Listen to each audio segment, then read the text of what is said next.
হ্যাঁ, আসসালামু আলাইকুম। যারা ভিডিওটি দেখবেন সবাইকে মোবারকবাদ জানাচ্ছি। আমি মৌলানা গোলাম রহমান রব্বানী বেওয়ারিশ মানব সেবা বৃদ্ধাশ্রমের প্রতিষ্ঠাতা পরিচালক হিসেবে দায়িত্ব পালন করতেছি। এখানে আমাদের আশ্রমে আশ্রয় দেওয়া হয় মানসিক ভারসাম্যহীন বৃদ্ধ মা বাবা, পাগলি বোন এবং অসহায় নির্যাতিত অবহেলিত নিঃসন্তান মা বাবাদেরকে আশ্রয় দেওয়া হয়। 2021 সাল থেকে আজ পর্যন্ত অনেক বৃদ্ধ মা বাবাদেরকে তাদের পরিবারের কাছে হস্তান্তর করেছি এবং অনেক বৃদ্ধ মা বাবাদেরকে মৃত্যুর ফলে দাফন কাফন করছি। বর্তমানে 52 জন বৃদ্ধ মা বাবা অবস্থান করতেছে। আপনাদের সবার প্রতি অনুরোধ থাকবে এই মা বাবাদেরকে দেখতে আসবেন, ওনাদের সাথে একটু সময় কাটাবেন, ওনাদের সাথে একটু কথা বলবেন। ওনারা হারিয়ে যাওয়া সন্তানের স্মৃতিগুলা, আপনজনের স্মৃতিগুলো একটু খুঁজে পাবে। আজকে যারা আসছেন ধন্যবাদ জানাই সবার প্রতি, সংগঠনের প্রতি, মানবাধিকার বেওয়ারিশ মা বাবাদের জন্য শীত বস্ত্র নিয়ে আসলো। তো প্রকৃত যারা উপযুক্ত এগুলো পাওয়ার, যারা বিক্রি করে খেতে পারেন, আপনারা দেখছেন, আপনারা যেহেতু দেখবেন এই যে মানুষগুলো এখানে আছে, অনেকে আছে সব কিছু হারিয়ে রাস্তায় ছিল, খোলা আকাশের নিচে দিনের পর দিন, মাসের পর মাস বৃষ্টিতে বৃষ্টিতে শুকাতো। ও মানুষগুলো এখানে একটা ছালের নিচে আশ্রয় দেওয়া হয়েছে। তাই আজকে আপনারা যে কাম্বলগুলো নিয়ে আসলেন, আপনাদের প্রতি কৃতজ্ঞতা জানাই, শুকরিয়া জানাই। ওনারা অন্তত গায়ের মধ্যে একটা আরামে একটা কাম্বল গায়ে দিয়ে আরামে ঘুমটা যেতে পারবে।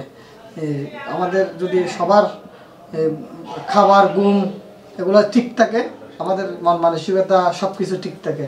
খাবার ঘুম ঠিক না থাকলে সব কিছু এলোমেলো হয়ে যায়। এই মানুষগুলো দীর্ঘদিন ঘুমাইছিল, রাস্তায় ঘুমাইতে পারে নাই, গোসল করতে পারে নাই, খেতে পারে নাই, ওনারা ভারসাম্য পর্যন্ত হারিয়ে ফেলছে। যারা এই আসছেন সবার প্রতি কৃতজ্ঞতা জানাই, অনুরোধ জানাই এবং আপনাদের প্রতি অনুরোধ জানাবো এই মানুষগুলোকে একটু দেখতে আসবেন, ওনাদের একটু সাথে সময় কাটাবেন। আমাদের এখানে মূলত রাখা হয় যারা একেবারে অজ্ঞত, পরিচয়বিহীন, ঠিকানাবিহীন, যাওয়ার কোনো রাস্তা নাই, পাগল হলেও আমরা রাখি। রাস্তা নাই কে দেখবে ওনাকে, বা পাবনাও হসপিটালও তো ওনাকে আর ভর্তি নিবে না এনআরডি ছাড়া। পাবনাও আমি যতটুকু জানতে পেরেছি, যতটুকু আমি খবরাখবরি নিয়ে যে জানতে পেরেছি, ওখানে যদি আপনাকে এন্ট্রি করাতে হয়, ভর্তি করাতে হয়, এনআইডি লাগবে। তো এই অজ্ঞত মানুষটির এনআইডি বা কোথায় পাবেন? তো এই সমস্ত মানুষগুলোকে, যেগুলোকে কেউ রাখতেছে না, যেগুলোকে কেউ একেবারে দেখতেছে না, ওই সমস্ত মানুষগুলোকে এখানে একেবারে মানবাধিকার থেকে যারা বঞ্চিত তাদেরকে এখানে মূলত আশ্রয় দেওয়া হয়। আমার এখানে আমি বলবো, আমার এখানে প্রতি মাসে 3 লক্ষ টাকার খরচ। আমার এখানে বাইরে যদি আমি অনুদানের কথা বলি, আমাদের সাথে বাইরের সাথে কারোর সাথে সম্পর্ক নেই। এমনি 2-1 প্রবাসী মহব্বতের শহর দেখে, মহব্বতের নজরে দেখে আমাদের দেশের মানুষ পরিচিত, ওইরকম কিছু প্রবাসী ছাড়া 2-1 মুষ্টিমেন কয়েকজন প্রবাসী ছাড়া আমাদের কাছে এরকম কোনো, তাও রমজান মাসে তারা কিছু অনুদান পাঠায়। আর আমরা পুরো 12 মাস দেশের সহযোগিতা নিয়ে দেশের মানুষের, যে আজকে আপনারা খাম্বল দিতে আসছেন, আরেকদিন কেউ 1 বস্তা চাল দিতে আসছে, গত রাতে একজন 1 বস্তা চাল দিয়ে গেছে, 1 বস্তা মসুরির ডাল দিয়ে গেছে, কেউ না কেউ আসে এরকম, আল্লাহ আমি চিনি না জানি না বা খবরও জানি না, আমার অনুপস্থিতিতেও আসিয়ে রেখে 1 বস্তা চাল 1 বস্তা ডাল কেউ না কেউ দিয়ে যাচ্ছে। তা আল্লাহ কোনো রকমভাবে চলাইয়ে নিয়ে যাচ্ছে দেশের মানুষের জাকাত, ফিতরা, সদকা।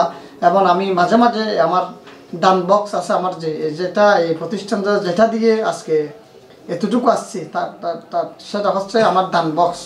যে একটা আমি যে আপনাদের শহরের প্রত্যেকটা জায়গায় এই দান বক্স নিয়ে ক্যাম্পেইন করতে যাই, ওখানে আমার ওই আইডি আমার মূলত এই বেশিরভাগ ওখান থেকে চলা হয়। আমি 4,000ও পাই, 5,000ও পাই। অনেক সময় আমি যদি ভালো মতো যদি হাঁটতে পারি, কাজ করতে পারি, আমি 6-7 হাজার পাই যাই।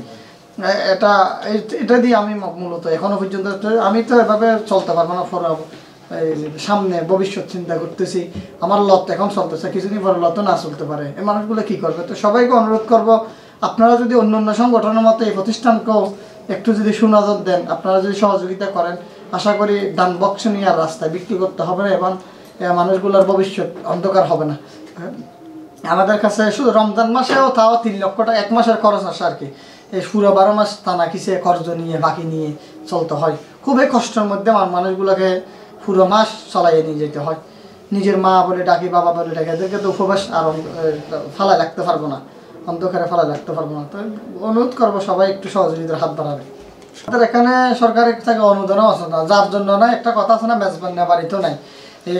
ওদের জন্য যদি এখানে যদি দেওয়া, আমি সমাজসেবা অধিদপ্তরের সাথে বা সমাজসেবা অফিসের এখানে আসছে, কারণ সমস্ত অফিসের এখানে আসছে, এক সময় মন্ত্রী আসছিল, অর্থ প্রতিমন্ত্রী।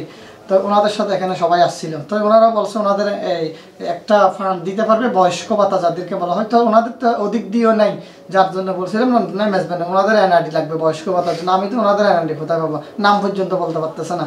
তো এই আসছি সরকারের কাছ থেকে আমরা কোনো অনুদান পাই নাই, বেসরকারি অনুদান নিয়ে কিছু মানুষের সহযোগিতা নিয়ে চলতেছে।